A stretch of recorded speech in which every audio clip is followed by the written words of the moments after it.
feels good to be a gangster. Hey sports fans, Coach Nick here, and welcome to Heat Breakdown. I gotta tell you, after 2 consecutive losses, there's nothing like having the Toronto Raptors come into town to cure what ails you. The Raptors are particularly bad on defense, allowing the Heat to do some nicer things and getting some more movement. That said, there have been some adjustments made. Spoelstra did some nice things to get Wade and LeBron more integrated. Let me show you what I mean. The Heat go up against a 2-3 zone by the Raptors at the end of the first quarter. You're going to see Anthony come over and screen the weak side guard and then have James Jones slide into that spot to get an open three. James hits him perfectly for a three-pointer splash. In the second quarter, the Miami Heat's going to run zipper with LeBron James cutting up. Watch DeRozan. He's going to take away the middle, but his high foot is way too high compared to Dwyane Wade's. He's practically giving Wade a drive to the basket. But I also want you to watch Anderson's ineffectual help down low. Between him and Bargnani, it's clear why they're ranked almost last in team defense. Coach Spoelstra must be watching these because they're running some nicer offense here. They're going to do a sort of a high post triangle-ish offense where Arroyo screens for Wade coming out of the corner. This is all great. There's another weak side screen. However, it dies. Once the ball goes back to Arroyo, they're trying to do a screen and roll, but there's not a lot of movement anymore. But when you got Bargnani and Anderson down there, anybody can drive and score. Here's the difference between a good team and a bad team. Toronto will run a nice little offense. Wade is slow getting around the pick, and they get a layup, but they can't finish. And then LeBron James comes racing back down. Nobody tries to stop the ball. They're all reaching, and he gets a layup. Here's some nice offense by the Heat. It's also nice to play Toronto, who doesn't actually take any passes away. On the weak side, they'll get some wheel action with Jones and then Wade coming around that weak side screen. They have to go back to screen and roll, which is too bad, and Wade looks like he traveled, but because of that movement, he gets a foul and free throws. Toronto takes a page out of the Phoenix Suns offense. They'll do a screen and roll on top, and when the screener clears, he's going to set a screen on Haslam to free up Anderson on the wing. However, watch how Haslam fights around that screen, pressures the ball, and really makes it tough. He makes the shot, but eventually that's going to wear them down.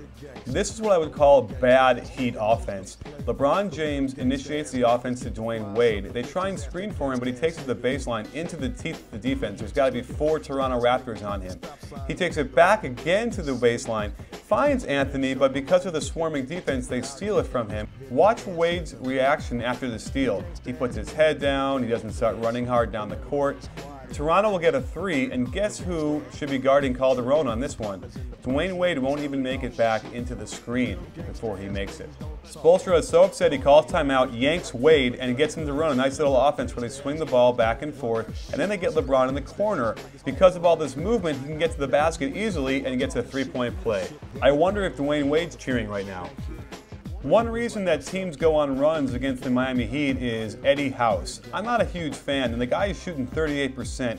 He fires these shots up so quick that the other team can run right back down and get a layup. But watch his hustle compared to Chris Bosh. You mean to tell me that Eddie House is that much faster than Chris Bosh that he can't get back and get a hand on that alley-oop before he gets a dunk?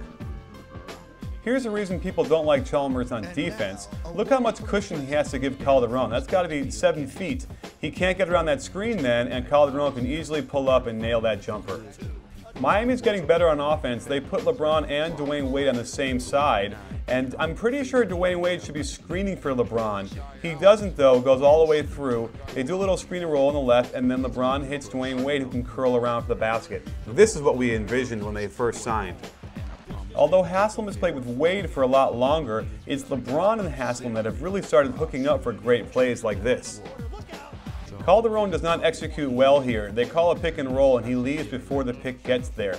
Watch Haslam how good he is. He covers a screener, then closes out on Bargnani and puts enough pressure on him where he forces him to miss that shot. Beautiful.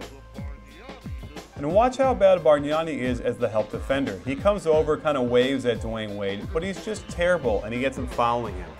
So there you have it, Heat fans. There are some positive signs here. I think Spoelstra has put in a little bit of a better offensive set here where they'll put LeBron and Wade on the same side.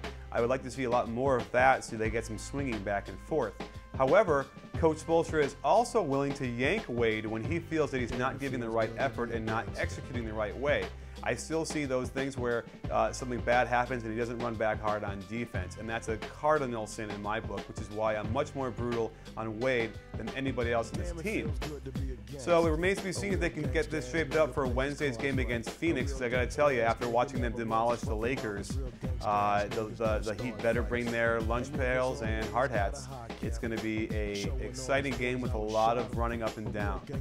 Well, thanks for joining us at Heat Breakdown. Don't forget, at B-Ball Breakdown, we're already showing the Jazz offense, and we'll also show the Spurs offense breakdown as well.